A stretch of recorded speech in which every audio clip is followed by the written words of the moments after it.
نائمہ بڑی گہری نظروں سے بیٹی کا جائزہ لے رہی تھی۔ ہمارے منع کرنے کے باوجود ربیع سے مل کر آ رہی ہو اور جھوٹ کا سہارا لے رہی ہو۔ نائمہ اس کا بازو جکڑ کر دبے دبے انداز میں گررائی تھی۔ ایک دفعہ کی بات سمجھ نہیں آتی کہ اب ان بدنیت غاضب لوگوں سے ہمارا کوئی تعلق نہیں ہے۔ وہ بیٹی کو کانپتے دیکھ کر مزید غصہ ہوئی تھی۔ اس کا ڈر صاف چگلی کھا رہا تھا کہ وہ درست ہے اور آفرین جھوٹ بول رہی تھی۔ اسمارا نے اس کا کال کر کے پوچھا تھا۔ انہوں نے اسمارا سے تو بہانہ کر دیا تھا، لیکن وہ سمجھ گئی تھی کہ وہ اسمارا کا بول کر ربیع سے ملنے گئی ہے، اور تشویش ظاہر کرنے پر ان کا شک سچ ثابت ہو گیا تھا۔ یہ مت بھولو کہ تمہاری عامر سے منگنی ہو گئی ہے اور بہت جلد شادی۔ ماما، میں صرف ربیع سے محبت کرتی ہوں، عامر سے شادی نہیں کروں گی، وہ ماں کی بات کے درمیان چیخی تھی۔ وہ بیٹی پر ہاتھ اٹھا گئی تھی۔ شادی تو تمہاری عامر سے ہی ہو، اب بہت جلد ہوگی۔ اسی ماں کی کوئی ڈیٹ فائنل کرنا پڑے گی تاکہ تمہاری منہ زوری کو لگام ڈالی جا سکے۔ وہ غصے سے کانپ رہی تھی۔ وہ حیرت سے گال پر ہاتھ رکھے ماں کا سخت روپ دیکھ رہی تھی۔ ماما، کیوں آپ لوگ آپسی چپکلش کی وجہ سے میری زندگی تباہ کر دینا چاہتے ہیں؟ ربیع کو میں بچپن سے جانتی ہوں، آپ تو سب جانتی ہیں۔ پھر بھی وہ رو رہی تھی۔ جن لوگوں نے ہمارے حق پر قبضہ کر لیا، تمہارے بیمار باپ کو پوچھا تک نہیں، تم کیسے ان لوگوں کے پاس بھاگ بھاگ کر جاتی ہو؟ شرم و غیرت ہی مٹ گئی ہے۔ وہ بیٹی کی بات کاٹ کر اغتیال آمیز انداز میں بولی تھی۔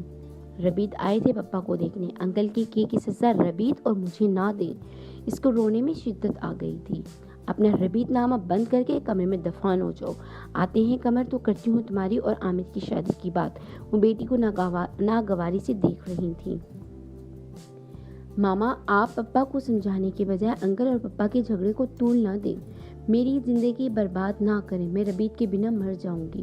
وہ باقاعدہ ماں کے سامنے ہاتھ جوڑ گئی تھی۔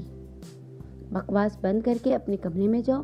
وہ ماں کے ڈپٹنے پر اپنے کمرے میں آ گئی تھی، اور آج جو کچھ ربیع پیلس میں ہوا تھا اسے سوچتی، کبھی خود کو غلط تو کبھی صحیح ٹھہراتی، وہ نیند کی وادی میں اتر گئی تھی۔ آفرین، وہ ربیع الزمان کو اپنے ڈپارٹمنٹ کے سامنے دیکھ کر پریشان ہو گئی تھی۔ آپ یہاں کیا کر رہے ہیں؟ وہ غصیلے لہجے میں پوچھ گئی۔ یہاں آنے پر مجھے تم نے ہی مجبور کیا ہے۔ 1 مہینے سے تمہیں کال کر رہا ہوں، تم میری کال تک ریسیو نہیں کر رہی۔ وہ اسے ناراضگی سے دیکھتے ہوئے بولے تھے۔ آپ پلیز گاڑی میں جا کر بیٹھیں، میں آتی ہوں۔ وہ محتاط انداز میں ادھر ادھر نظر گھماتی بولی تھی۔ اسٹوڈنٹس آ جا رہے تھے، لیکن کسی کی ان پر توجہ نہیں تھی۔ وہ سکون کا سانس لیتی مرے مرے قدموں سے پارکنگ ایریا تک آئی تھی۔ دور سے ہی ربیع الزمان اسے اپنی گاڑی سے ٹیک لگائے کھڑے نظر آ گئے تھے۔ آپ کو یہاں نہیں آنا چاہیے تھا، وہ ان کے سامنے رکتے ہوئے سنجیدگی سے بولی تھی۔ آفرین، تو یہ وجہ تھی مجھے نظر انداز کرنے کی؟